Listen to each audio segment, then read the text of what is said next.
नुसतीच कैरी किंवा कैरीची चटणी हे खाऊन जर तुम्ही कंटाळला असाल ना, तर कांदा आणि कैरीचा हा पदार्थ तुम्ही नक्कीच बनवून पहा. एकदा बनवला ना, तर कैरीचं सीझन संपेस्तोवर तुम्ही हाच पदार्थ बनवून खाणार एवढी खात्री देते. कारण इतका चविष्ट होतो ना, एकदा खाल्ला की नेहमी खावासा वाटतो. तर त्यासाठी इथे आपण मीडियम साईजचा एक कांदा घेतलेला आहे, तसेच मीडियम साईजचीच एक कैरी घेतलेली आहे. आता आपण सर्वात पहिले तर कांदा बारीक कट करून घेऊया. कांदा अगोदर साफ करून घेतला, त्यानंतर बारीक असा कट करून घेऊया. तर मंडळी, तुम्ही ही रेसिपी कुठल्या शहरातून किंवा गावातून पाहत आहात तेही मला कमेंटद्वारे नक्कीच कळवा, म्हणजे मला तुमचे पर्सनली आभार मानता येतील. आणि तसंच तुम्ही जर आपल्या चॅनलवरती पहिल्यांदा आला असाल तर चॅनलला लगेच सबस्क्राईब करून घ्या. तर इथे आपण कांदा अशा पद्धतीने बारीक कट करून घेतलेला आहे. कांदा हे पहा, आपण अशा प्रकारे कट करून घेणार आहोत. संपूर्ण कांदा आता कट करून झाला की आपल्याला कैरी देखील किसून घ्यायची आहे. तर कैरी स्वच्छ अशी धुवून पुसून घेतलेली आहे. त्यानंतर कैरी आता किसणीवरती किसून घेऊया. तर इथे ना मोठी किसणी घेतलेली आहे. तुम्ही अगदी किसणीची जी किसणी असते ना, त्या किसणीचा देखील इथे वापर करू शकता. किसणी कुठलीही वापरली ना तरीसुद्धा चालणार आहे. फक्त किस एवढाच आहे की किस थोडा बारीक पडतो, नाहीतर आपल्याला रेसिपी हवी तितकी चटपटीत आणि चविष्ट लागते.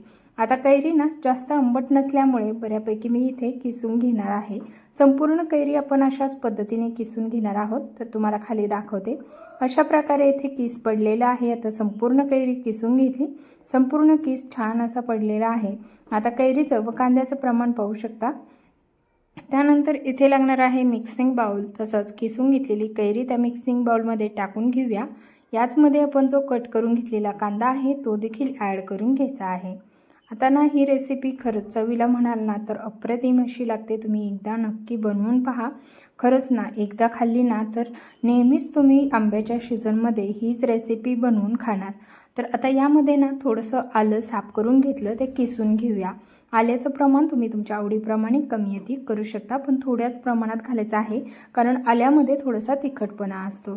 त्यामुळे आलं घालून घेतलं. त्यानंतर आवडीप्रमाणे लाल तिखट घालायचं आहे. थोडेसे जिरे घालून घ्यायचे. पाव चमच इतकी हळद घालून घ्यायची आहे. चवीपुरतं मीठ देखील यामध्ये आपल्याला ॲड करायचं. त्यानंतर थोड्याशा 2 मिरच्या घेतलेल्या आहे बारीक कट करून हिरवी, ती टाकून घ्यायची. भरपूर असा कढीपत्ता बारीक कट करून घेतला, तो देखील घातला. या व्यतिरिक्त यामध्ये कोथिंबीर देखील तुम्ही घालू शकता. आता हे संपूर्ण व्यवस्थित असं मिक्स करून घ्यायचं आहे. तर इथेच ना तुम्ही ही मस्त कैरीची चटपटीत अशी कोशिंबीर म्हणून देखील खाऊ शकता. पण आज आपण ना कोशिंबीरही बनवणार नाही, तर आज आपण वेगळाच असा पदार्थ बनवतोय. त्यामुळे ना जरी तुम्हाला ही कोशिंबीर म्हणून खायची असेल तर यामधलं थोडंसं तुम्ही काढून ठेवून जेवणासोबत चटपटीत ही कोशिंबीर देखील खाऊ शकता. पण इथे आपण घातलेला आहे आता यामध्ये 1 वाटी जाड रवा, जाड किंवा बारीक रवा तुम्ही इथे वापरू शकता. आता हे संपूर्ण मिक्स करून घेऊया. अशा पद्धतीने आपल्याला हे व्यवस्थित असं मिक्स करून घ्यायचं आहे. आपल्याला आणखीन एक पदार्थ यामध्ये ॲड करायचा आहे, तो म्हणजे तांदळाचं पीठ. तांदळाच्या पिठामुळे हा पदार्थ एकदम छान कुरकुरीत तयार होतो. त्यामुळेच आपण इथे तांदळाचं पीठ घालून घेतलेलं आहे. आता तांदळाचं पीठही यामध्ये व्यवस्थित असं मिक्स करून घ्यायचं आहे. आता हे संपूर्ण मिक्स करून झाल्याच्या नंतर आपल्याला यामध्ये घालायचं आहे थोडं थोडं पाणी आणि हे मिक्स करून घेऊया.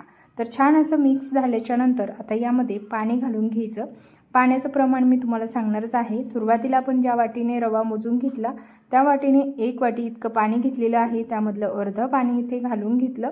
असं संपूर्ण मिक्स करून घेऊया. त्यानंतर थोडं थोडं पाणी घालून लागेल असंच पाणी घालायचं आहे. पाण्याचं प्रमाण कमी अधिक लागू शकतं, त्यामुळे एक सोबत भरपूर प्रमाणात पाणी न घालता तुम्हाला थोडं थोडं पाणी घालून हे पीठ आपल्याला रवान ते भिजवून घ्यायचं आहे. तर इथे पाहू शकता एकूण 1.5 वाटी इतकं पाणी आपल्याला लागलेलं आहे. संपूर्ण पाणी इथे घालून घेतलं. 1.5 वाटी इतकं पाणी ना बरोबर होतं या पदार्थ बनवण्यासाठी. आणि व्यवस्थित अशी कन्सिस्टन्सी आपल्याला हे करून घ्यायची आहे. तर आता अशा प्रकारे आपण ते मिक्स करून घेऊया. तर इथे व्यवस्थित असं मिक्स झालेलं आहे, पाहू शकता. इतकंसं पातळ ठेवायचं आहे, कारण यामधला जो जाड रवा आहे ना तो देखील व्यवस्थित भिजला गेला पाहिजे. त्यासाठीच आपल्याला यामध्ये पाण्याचं प्रमाण थोडं ठेवायचं आहे. त्यानंतर रवा भिजण्यासाठी 10 मिनिटे ठेवलं होतं. छान असा रवा भिजला गेलेला आहे, पाहू शकता. आता रवा भिजल्याच्या नंतर आपल्याला याचा काय पदार्थ बनवायचा आहे ते मी तुम्हाला आत्तापर्यंत सांगितलं नव्हतं, पण चला मी आत्ता सांगते. तर आज आपण बनवतोय कैरीचे आणि कांद्याचे मस्त असे थालीपीठ. तुम्ही कधीच हे थालीपीठ खाल्ले नसतील, पण विचार करा, इमेजिन करा की कैरी असलेलं थालीपीठ किती चटपटीत लागत असेल. त्यासाठी इथे आपण तवा ठेवलेला आहे. आता तव्यावरती थोडंसं तेल लावून घेऊया, कारण सुरुवातीचा कुठलाही पदार्थ ना तव्याला पटकन चिकटतो. त्यामुळे तव्यावरती ना थोडं तेल लावून घ्यायचं आहे, म्हणजे आपलं हे थालीपीठ तव्याला चिकटणार नाही. तर अशा पद्धतीने आपण इथे तेल लावून घेतोय आणि त्यावरती जे तयार करून घेतलेलं हे मिश्रण आहे ते टाकून घ्यायचं आहे. जेवढ्या प्रमाणात तुम्हाला याचं थालीपीठ बनवायचं आहे तेवढं. आणि आता इथे आपल्याला हाताला पाणी लावायचं आहे आणि त्यानंतर हे थालीपीठ थापून घ्यायचं आहे. तर अशा प्रकारे हे थालीपीठ जे आहे ते आपण थापून घेऊया. बनवायला अतिशय सोपं आहे. नवखे जरी असाल ना तरी परफेक्ट असं थालीपीठ तुम्ही डायरेक्ट तव्यावरती बनवून घेऊ शकता. अशा पद्धतीने पांगून घ्यायचं आहे. चटपटीत आणि चटकदार हे आंबट तिखट असं लागणारं हे थालीपीठ खरंच लईच अप्रतिम लागतं. एकदा नक्कीच बनवा. आणि कैरीचं सीजन आहे त्यामुळे ना हा पदार्थ नक्कीच बनवून खाल्लाच पाहिजे. आता हे थालीपीठ पूर्णपणे पातळ असं थापून झाल्याच्या नंतर आपल्याला यावरती सगळीकडून एकसारखं थालीपीठ थापून घ्यायचं आहे. कुठे जाड कुठे पातळ न करता सगळीकडून एकसारखं थालीपीठ थापून झाल्याच्या नंतर कडाने थोडंसं तेल सोडून घेऊया. पहिल्याच थालीपीठला ना थोडंसं तेल लागतं, नंतरनं जेव्हा तुम्ही तवा व्यवस्थित चोपडा चटचटीत होतो आणि थालीपीठ भाजून होतं ना तेव्हा मग दुसऱ्या याला एवढं तेल लागणार नाही. आता झाकण ठेवून 2 मिनिटे एका साईडने हे थालीपीठ जे आहे ना ते शेकून घेतलं. आता दुसऱ्या साईडने देखील शेकून घेऊया. तर पलटवून घ्यायचं आहे थालीपीठ आता आपल्याला अशा पद्धतीने आणि मस्त असं थालीपीठ या साईडनेही भाजलेलं आहे. तर आता दोन्ही साईडने मस्त खमंग आणि खुसखुशीत होईस्तोवर तेल सोडून हे थालीपीठ आपल्याला भाजून घ्यायचं आहे. तर खरंच सांगायला म्हणजे शब्दात सांगता येणार नाही इतकं चविष्ट हे थालीपीठ झालेलं आणि सगळ्यालाच प्रचंड आवडलेलं. त्यामुळे तुम्हाला नक्कीच आवडणार, तुमच्या घरच्यांनाही आवडणार. त्यामुळे मी सांगते म्हणून तुम्ही थोड्या का होईना प्रमाणामध्ये हा कैरीचा मस्त असा चटपटीत थालीपीठ नक्कीच बनवा. तर छान असं थालीपीठ आपलं इथे भाजून झालेलं आहे. उलटण्याने दाबून दाबून थालीपीठ भाजायचं म्हणजे कुठेही कच्चं राहत नाही. तर मस्त चटपटीत थालीपीठ तयार झालं आहे. याच पद्धतीने सगळे थालीपीठ आता मी बनवून घेतलेले आहे, पाहू शकता. तर चला मस्त असे थालीपीठ तयार झालेत. खायचे कशासोबत आहो, याच्यासोबत खाण्यासाठी ना काहीच लागत नाही, कारण यामध्ये घातलेली असते कैरी आणि कैरीमुळे याला जो काही चटपटीतपणा असतो ना त्यामुळे आपल्याला यासाठी खास अशी कुठली चटणी किंवा काहीच लागत नाही. पण तुम्हाला लईच हवं असेल तर थोडंसं कमी आंबट दही तुम्ही नक्कीच यासोबत खाऊ शकता.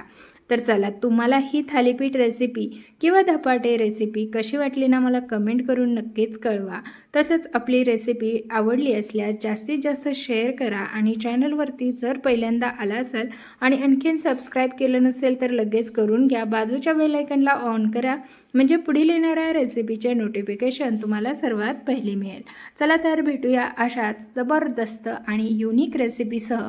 तोपर्यंत बनवा, खा आणि तुमची रेसिपी कशी झाली मला कमेंटद्वारे नक्कीच कळवा. धन्यवाद.